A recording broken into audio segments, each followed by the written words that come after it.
Hello दोस्तों, मैं हूँ राजू सोनी बालाजी स्टडी क्लासेस से। आज हम लोग पढ़ेंगे भाग 2 नागरिकता अनुच्छेद 5 से 11। पिछली क्लास में हम लोगों ने पढ़ा था भाग 1 संघ एवं उसका राज्य क्षेत्र। आज पढ़ेंगे भाग 2 नागरिकता अनुच्छेद 5 से 11। तो आइए पहला देखते हैं अनुच्छेद 5। इसमें क्या वर्णित है? संविधान लागू होने के समय नागरिकता। अनुच्छेद 5 में क्या वर्णित है? संविधान लागू होने के समय नागरिकता। इसमें कहा गया है कि जब भारत का संविधान लागू हुआ था उस समय व्यक्तियों की नागरिकता का वर्णन किया गया है। संविधान लागू होने के समय नागरिकता मतलब जब संविधान लागू हुआ था उस समय नागरिकता प्राप्त करने का इसमें वर्णन किया गया है। इसमें कुछ शब्द कहे गए जैसे जो व्यक्ति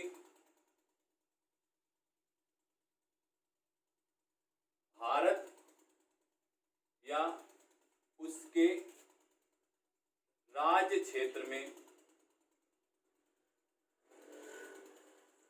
क्षेत्र में जन्मा हो वो क्या होगा?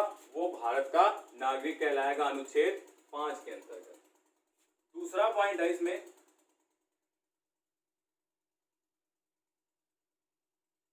माता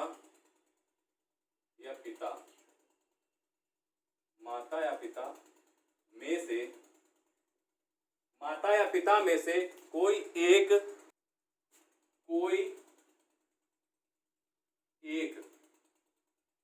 भारत के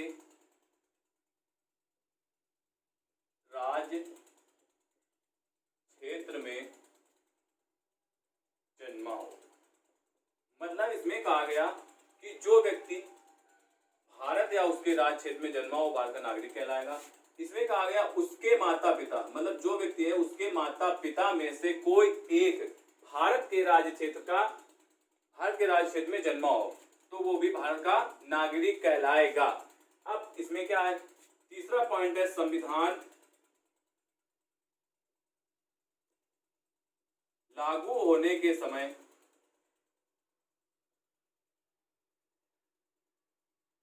में कम से कम लागू होने के समय कब लागू? जब संविधान लागू हुआ था उस समय कम से कम कोई व्यक्ति 5 वर्ष तक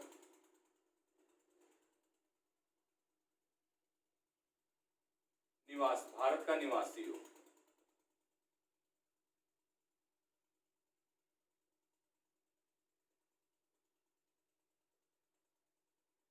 अगर भारतीय संविधान जब लागू हुआ था उसके पहले भारत के संविधान लागू होने के समय के पहले मतलब संविधान लागू होने के पहले कोई व्यक्ति कम से कम 5 वर्ष तक भारत का निवासी हो तो वह क्या कहलाएगा? वह भी भारत का नागरिक कहलाएगा। और ये याद रखना ये अनुच्छेद 5 में कहा गया। ये तीनों पॉइंट किस अनुच्छेद के अंतर्गत है? 5 के। पहला क्या है? देखो पहला संविधान लागू होने के समय नागरिकता मतलब संविधान लागू होने के समय किस तरह की नागरिकता। तो पहला है जो व्यक्ति भारत है उसके राज्य क्षेत्र में जन्मा हो। पहला ये पॉइंट है अनुच्छेद 5 में वर्णित है। लेकिन दूसरा है उसके माता पिता में से कोई एक भारत के राज्य क्षेत्र में जन्मा हो। अगर कोई व्यक्ति है उसके माता पिता में से कोई भी भारत के एक राज्य क्षेत्र में जन्मा हो तो वो भी भारत का नागरिक कहलाएगा। संविधान लागू होने के समय में कम से कम कोई व्यक्ति भारत में कम से कम 5 वर्ष तक निवासी रहा हो तो वह भी भारत का नागरिक कहलाएगा। आइए आगे देखते हैं चलते हैं इसको साफ करते। इसमें अगला है अनुच्छेद 6। इसमें क्या कहा गया है? इसमें कहा गया है कि पाकिस्तान से आए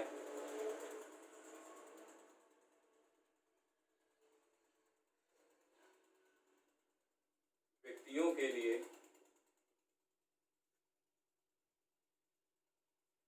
नागरिकता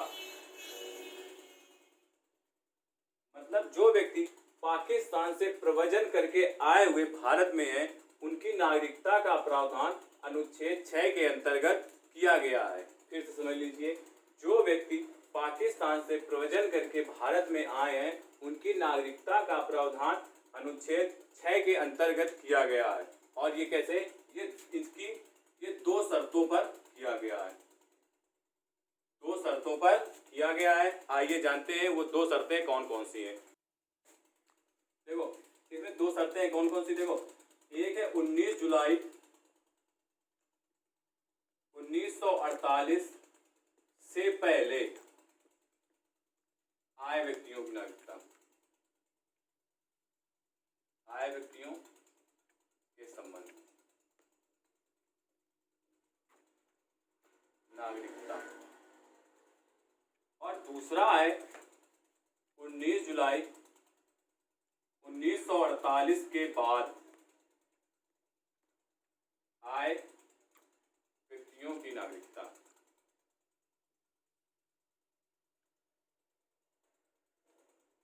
इसमें क्या कहा गया है कि जो व्यक्ति 19 जुलाई 1948 से पहले भारत में आ गए थे उनको नागरिकता प्रावधान है, और जो व्यक्ति 19 जुलाई 1948 के बाद भारत आए थे उनकी भी नागरिकता का प्रावधान है। अब देखो इसमें कंफ्यूज मत होना, क्योंकि 19 जुलाई 1948 का महत्व इसलिए है क्योंकि 19 जुलाई 1948 को एक अनुमति पत्र प्रणाली शुरू हुई थी।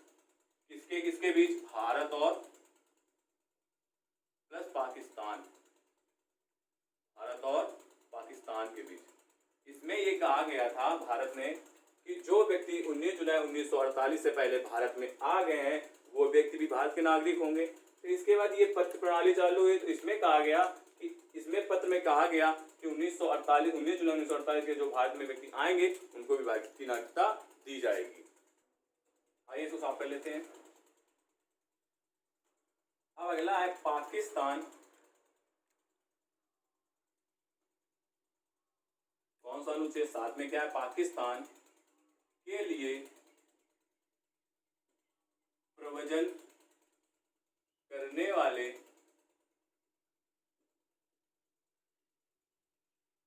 व्यक्तियों की नागरिकता।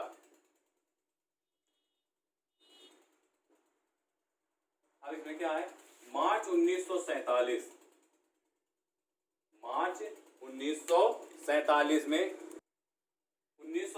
में यह कहा गया कि जो मार्च 1947 में व्यक्ति थे अगर वो पाकिस्तान चले गए इसके पहले तो उसको भारत का नागरिक नहीं समझा जाएगा। इसमें कहा गया से पहले पाकिस्तान के लिए प्रव्रजन करने वाले व्यक्तियों को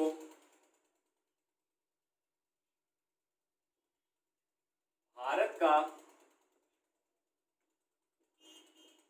नागरिक नहीं समझा जाएगा। भारत का नागरिक नहीं समझा जाएगा मतलब मार्च 1947 से पहले जो व्यक्ति पाकिस्तान के लिए मतलब भारत से पाकिस्तान चले गए हैं वो अब भारत के नागरिक नहीं कहे जाएंगे। आप ये डेट याद रखना, मार्च 1947 से पहले पाकिस्तान के लिए मतलब पाकिस्तान जो व्यक्ति चले गए हैं उनको भारत का नागरिक नहीं समझा जाएगा। आइए आगे चलते हैं। अगला अनुच्छेद 8, इसमें क्या है, भारत से बाहर रहने वाले मूल व्यक्तियों की नागरिकता।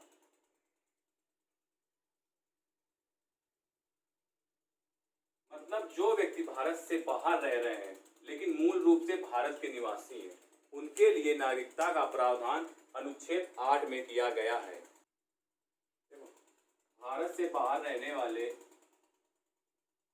मूल मतलब मूल भारतीय मूल के निवासी हैं लेकिन भारत से बाहर रह रहे हैं उनको भी भारत का नागरिक समझा जाएगा। अगला आगे चलते हैं। इसमें क्या है, अनुच्छेद 9 में जिस व्यक्ति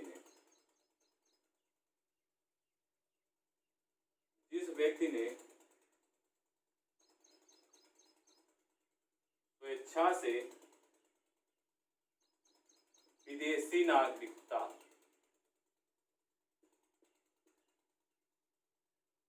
ग्रहण ग्रहण की हो, जिस व्यक्ति ने स्वेच्छा से विदेशी नागरिकता ग्रहण की हो, उसकी भारतीय नागरिकता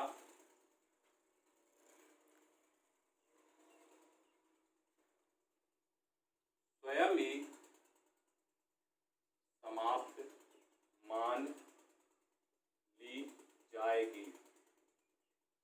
मतलब इसमें देखो क्या कहा गया है अनुच्छेद 9 में, जिस व्यक्ति ने स्वेच्छा से विदेशी नागरिकता ग्रहण की, कोई भी व्यक्ति है जिस व्यक्ति ने मतलब अपने स्वेच्छा से विदेश में जाकर बस गया हो और वहाँ की नागरिकता प्राप्त कर ली हो या ग्रहण कर ली हो या नागरिकता प्राप्त कर ली हो, उसकी भारतीय नागरिकता जो होती है वह स्वयं ही समाप्त मान ली जाती है। अगला है अनुच्छेद 10। इसमें क्या कहा गया है, किसी नागरिक को नागरिकता का अधिकार संसद द्वारा बनाई गई विधि के अलावा किसी अन्य प्रकार से छीना या समाप्त नहीं किया। मतलब कोई भी भारत का नागरिक होगा, उसका जो अधिकार है वो संसद मतलब भारत की संसद में लोकसभा, राज्यसभा और राष्ट्रपति, यही लोग क्या करते हैं, इसमें द्वारा बनाई गई, इनके द्वारा बनाई गई विधि, मतलब जो संसद कानून बनाती, विधि मतलब कानून, संसद द्वारा बनाया गया कानून के अलावा, मतलब ये नहीं अगर आपसे कोई व्यक्ति या कोई अधिकारी या कोई नेता कह दे आपसे कि आपकी नागरिकता समाप्त, तो ऐसा नहीं होगा बिल्कुल भी। क्यों? क्योंकि इसमें सीधे तौर पर लिखा है किसी नागरिक को नागरिकता का अधिकार संसद द्वारा, संसद मतलब संसद, भारत की संसद जो लोकसभा, राज्यसभा और राष्ट्रपति से बनती है, द्वारा बनाई गई विधि, विधि मतलब कानून, जो संसद द्वारा कानून बनाया गया है, इसके अलावा अन्य किसी प्रकार से छीना या समाप्त किया नहीं जा सकता। मतलब किसी व्यक्ति की नागरिकता संसद ने जो कानून बनाया उसी के तहत आपकी नागरिकता छीनी जा सकती है या समाप्त की जा सकती है, इसके अलावा आपकी नागरिकता किसी प्रकार से छीनी और समाप्त नहीं की जा सकती है। ये नहीं है कि आपसे कोई व्यक्ति कह दे कि आपकी नागरिकता खत्म, तो ऐसा बिल्कुल भी नहीं है। आपसे कोई नेता या अधिकारी या कोई व्यक्ति कह दे कि आपकी नागरिकता खत्म, तो ऐसा बिल्कुल भी नहीं है। जो कानून में वर्णित है उसी के तहत आपकी नागरिकता छीनी और समाप्त की जा सकती है, अनुच्छेद 10 के अंतर्गत बताया गया है। अगला अनुच्छेद 11। अनुच्छेद 11 में क्या वर्णित, संसद को नागरिकता अर्जन, समाप्त एवं नागरिकता संबंधी अन्य उपबंधों में परिवर्तन करने की पूर्ण शक्ति है। अब देखो इनमें दो शब्द आ रहे हैं, संसद, संसद मतलब जो भारत की संसद होती है उसको नागरिकता अर्जन और समाप्त, ये दो शब्द हैं, एवं नागरिकता संबंधी अन्य उपबंधों में परिवर्तन करने की पूर्ण शक्ति प्रदान करता। अब जो अर्जन है तो इसके तहत क्वेश्चन ये आता है कि नागरिकता अर्जन कितने प्रकार से किया जाता है, तो कितने प्रकार से किया जाता है ये देखते हैं। पहला जन्म से, दूसरा है हमारा वंश से, तीसरा है देशीयकरण से, जन्म से, वंश से, देशीयकरण से, और एक दो तीनों में चौथा है हमारा पंजीकरण से। ऐसा करो सीधे से लिख लेते हैं, इसको यहां कर देते हैं, इसको यहां कर देते हैं, तो पहले लिख लेते हैं पंजीकरण से, और हमारा है देशीयकरण से, और अगला है हमारा लास्ट पॉइंट विदेशी भूमि अर्जन से। मतलब कि कोई व्यक्ति अगर चाहे तो इन 5 तरीकों से क्या करती है, नागरिकता का अर्जन मतलब नागरिकता प्राप्त कर सकता है। क्या कर सकता है, नागरिकता प्राप्त कर सकता है। कैसे, जन्म से, वंश से, पंजीकरण से, देशीकरण से और विदेशी भूमि अर्जन से। अब इसमें जन्म से कैसे प्राप्त करेगा, जन्म से, अब इसमें क्या है, जन्म से का मतलब है, जन्म से मतलब 26 जनवरी 1950 के बाद उसके माता पिता में से कोई भारत का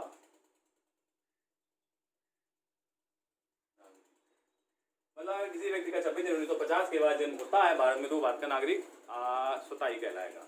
ठीक है, 26 जनवरी 1950 के बाद किसी व्यक्ति का भारत के अंदर जन्म होता है, भारत के राज्य क्षेत्र या सीमा के अंदर, तो वो भारत का नागरिक ही कहलाएगा। इसमें यही लिखा है, लेकिन थोड़ा तिरछे बात, सरल नहीं कठिन भाषा में लिखा है। जन्म से का मतलब होता है जन्म से 26 जनवरी 1950 के बाद उसके माता पिता में से कोई भारत का नागरिक हो, मतलब 26 जनवरी 1950 के बाद उसका जन्म भारत में हो या माता पिता में से कोई एक व्यक्ति भारत का अगर नागरिक है तो वह व्यक्ति भारत का नागरिक कहलाएगा।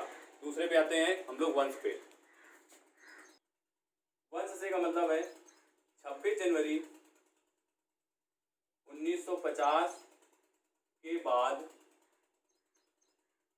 जन्मा व्यक्ति भारत का नागरिक कहलाएगा। कैसे? 26 जनवरी 1950 के बाद जो जन्मा व्यक्ति है वो भारत का नागरिक कहलाएगा, लेकिन इसमें भी एक शर्त है। इसके जन्म के समय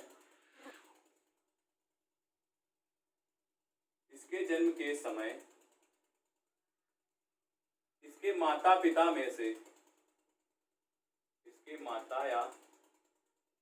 में से कोई भी भारत का नागरिक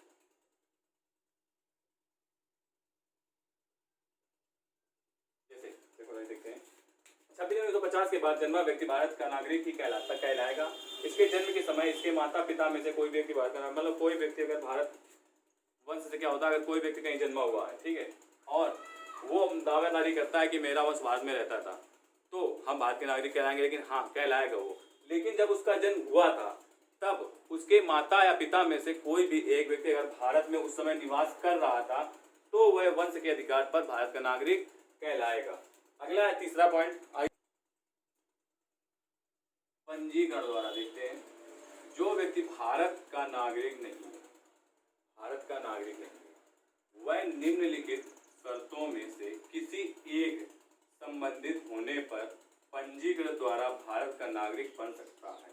यदि कोई भारत के नागरिक के रूप में पंजीकृत होना चाहता है तो लगातार 5 से 7 वर्ष रहने का प्रमाण पत्र प्रस्तुत करना होगा। जैसे कि अगर कोई व्यक्ति भारत के बाहर जन्मा है और वो भारत में आकर सोच रहा है कि हमें भारत की नागरिकता मिल जाए, तो उसको क्या करना होगा, उसको पंजीकरण द्वारा ही उसको भारत की नागरिकता दी जा सकती है। वो कैसे? वो इसमें लिखा हुआ है कि जो व्यक्ति बाहर से आया हो वो कम से कम अगर लगातार भारत में 5 से 7 वर्ष तक निवास करता है तो उसको यह साक्ष्य प्रस्तुत करना पड़ेगा कि वो 5 से 7 वर्ष भारत में लगातार निवास कर रहा है। अगर उसने यह साक्ष्य प्रस्तुत कर दिया, प्रस्तुत कर दिया तो वो भारत का नागरिक पंजीकरण द्वारा भारत का नागरिक बन जाएगा। ठीक है, तो इसमें यही कहा गया है कि कोई व्यक्ति, हाँ, अगर वह 5 से 7 वर्ष, जैसे मान लो कोई व्यक्ति अमेरिका से भारत आया या अमेरिका ऑस्ट्रेलिया से भारत आया और वह भारत में 5 से 7 वर्ष लगातार रहा, तो वह यह प्रमाण कर सकता है कि वह लगातार 5 से 7 वर्ष रह रहा है, तो उसको भारत की नागरिकता दी जाए, तो उसको भारत की नागरिकता दी जाएगी। लेकिन अगर ऑस्ट्रेलिया से आने के बाद वह 4 साल तक रुका और फिर कुछ दिनों के लिए ऑस्ट्रेलिया जा गया और फिर आ गया, तो वह फिर लगातार निवासी नहीं होगा, तो उसका पंजीकरण रद्द हो जाएगा। हाँ, अगर वो 4 साल तक रहा और कुछ दिनों के लिए वो चला गया और फिर आ गया भारत में, तो फिर उसी जिस दिन से वो आया है उस दिन से फिर उसको लगातार 5 से 7 वर्ष रहना पड़ेगा, तभी वो पंजीकरण द्वारा भारत का नागरिक कहलाएगा। ठीक,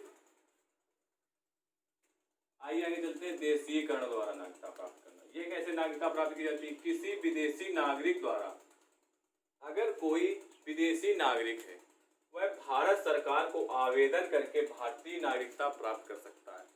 देशीकरण में क्या होता है, कोई विदेशी नागरिक है तो भारत सरकार को आवेदन प्रस्तुत करेगा और उसके तहत वो नागरिकता प्राप्त कर सकता है। वह जिस देश, और इसमें कुछ पॉइंट भी हैं जैसे कि कैसे, मतलब अगर कोई व्यक्ति आया विदेश से तो अगर डायरेक्ट भारत सरकार को आवेदन प्रस्तुत करेगा कि हमें भारत का नागरिक बनना है, ऐसा तो हो नहीं सकता। इसमें कुछ शर्तें भी हैं। क्या शर्तें हैं? वह जिस देश के नागरिक हो, मान लो जैसे किसी भी देश का नागरिक हो, जैसे मान लो इंग्लैंड से आया हुआ है, अमेरिका से आया हुआ है, या किसी भी देश से आया हुआ नागरिक है, तो जिस देश से नागरिक हो उसकी नागरिकता का त्याग, पहले उसकी नागरिकता का अगर वो त्याग करेगा तब उसे भारत सरकार अपनी नागरिकता देगी। दूसरा पॉइंट क्या है, वह उस देश का नागरिक नहीं होना चाहिए। देखो, जैसे भारत किसी दूसरे देश की नागरिकता को देशीकरण द्वारा नागरिकता दे रहा है, उसी प्रकार भारत को उस देश में देशीकरण, भारत के नागरिक को उस देश में देशीकरण द्वारा नागरिकता अगर प्राप्त करता है तो उस देश का होना चाहिए, तभी उसको नागरिकता मिलेगी। तो अगर उस देश का नहीं है तो उसको नागरिकता नहीं मिलेगी। तो यही पॉइंट है, वह उस देश का नागरिक नहीं होना चाहिए जहां देशीकरण द्वारा भारतीय नागरिकों को नागरिकता लेने से रोका जा सकता है। जैसे कि कोई भी देश का व्यक्ति आया भारत में, कोई भी देश का भारत में व्यक्ति आया तो उसमें क्या होगा, हम लोग उसे देशीकरण द्वारा नागरिकता दे रहे हैं, लेकिन देंगे किसे? हम उसी देश के व्यक्ति को देशीकरण द्वारा नागरिकता देंगे अगर वो देश भारत के व्यक्तियों को देशीकरण द्वारा नागरिकता देता होगा, तभी हम उसी देश के व्यक्ति को नागरिकता देंगे, अन्यथा नहीं देंगे। अगला पॉइंट है, देशीकरण के आवेदन के तत्काल पूर्व कम से कम 1 वर्ष तक भारत में रहा हो। अगर वो अपने देश की नागरिकता त्याग करके आया हो लेकिन भारत में कम से कम 1 वर्ष तक रहा हो, तब वो आवेदन प्रस्तुत कर सकता है कि हम देशीकरण द्वारा भारत की नागरिकता लेना चाहते हैं। तीसरा क्या है, किसी एक भाषा का ज्ञान। इसमें जो एक भाषा का ज्ञान है, इसका मतलब क्या है, इसमें जो संविधान की 22 भाषाएं हैं, इन 22 भाषाओं में से किसी भी एक भाषा का अगर वो जानता है तो उसको देशीकरण द्वारा नागरिकता प्राप्त कर सकता है। ठीक है। अगला है विदेशी भूमि अर्जन द्वारा। यदि कोई राज्य क्षेत्र,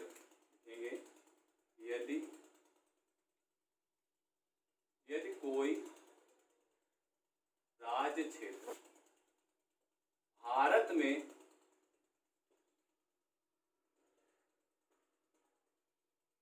सम्मिलित हो जाता है या सम्मिलित कर लिया जाता है,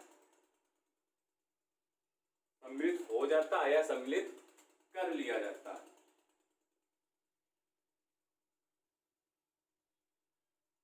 देखो, विदेशी भूमि का मतलब है यदि किसी राज्य या किसी देश की कोई भी विदेशी भूमि यदि भारत राज्य क्षेत्र में सम्मिलित हो जाती है या सम्मिलित कर ली जाती है, तो वहां के नागरिक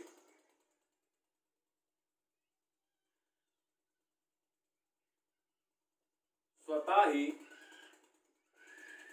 तो वहां के नागरिक क्या होंगे, स्वतः ही भारत के नागरिक कहलाएंगे।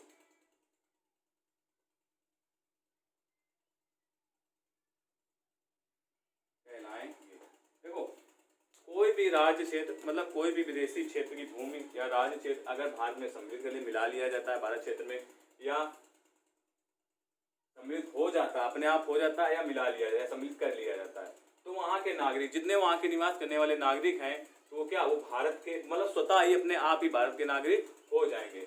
अब आइए आगे चलते देखते हैं, इसमें हमें क्या पता चला, अर्जनित मतलब नागरिकता प्राप्त। अब दूसरा है समाप्त, मतलब नागरिकता किस तरह से समाप्त की जा सकती है।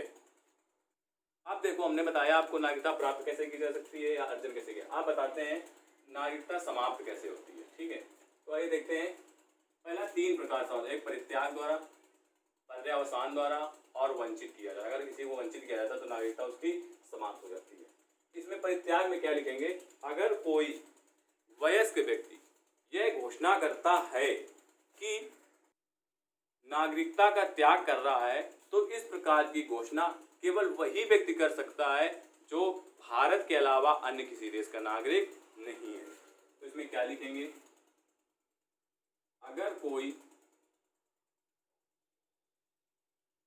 वयस्क व्यक्ति यह घोषणा करता है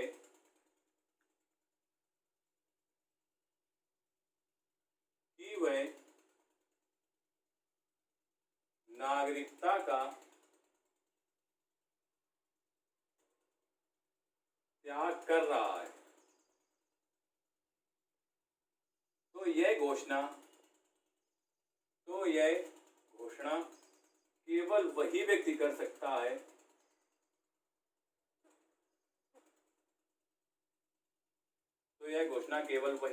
सकता है जो भारत के अलावा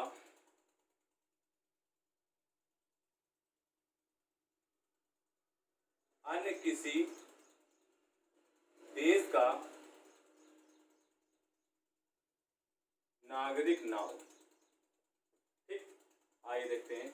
अगर कोई वयस्क व्यक्ति यह घोषणा करता है कि वह भारत की नागरिकता का त्याग कर रहा है, तो यह घोषणा केवल वही व्यक्ति कर सकता है जो भारत के अलावा अन्य किसी देश का नागरिक नहीं हो। मतलब वो सिर्फ भारत का नागरिक होना चाहिए, तो वही व्यक्ति ये घोषणा कर सकता है कि हम भारत की नागरिकता का परित्याग कर रहे हैं।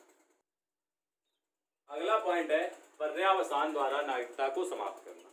इसमें क्या है, अगर कोई व्यक्ति जिसने पंजीकरण या देशीकरण द्वारा भारत की नागरिकता प्राप्त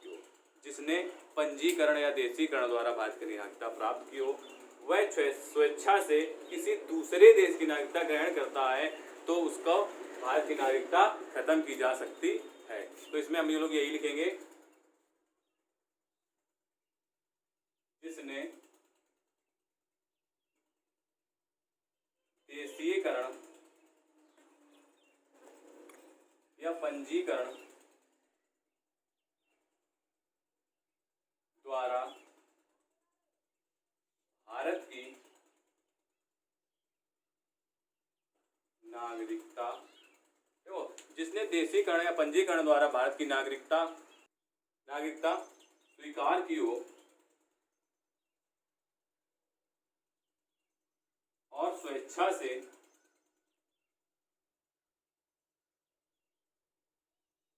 दूसरे देश की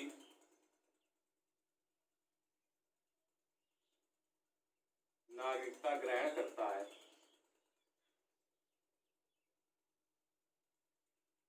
तो वह भारत का नागरिक नहीं रहेगा।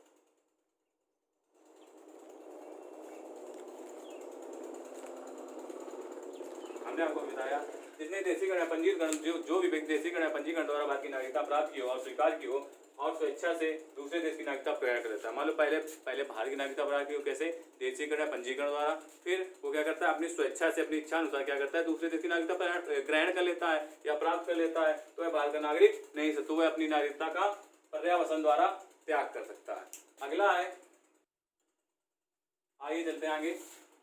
वंचित किया जाना। किसी भी व्यक्ति को भारतीय नागरिकता से वंचित कैसे किया जा सकता है? तो अगर कोई भी व्यक्ति संविधान के प्रति निष्ठा की भावना नहीं रखता है, तो वह भारत की नागरिकता से वंचित किया जा सकता है। जैसे संविधान के प्रति अगर आपने कठोर नीति अपनाई, तो आप भारत के नागरिक नहीं कहलाएंगे, आपको नागरिकता से वंचित कर दिया जाएगा।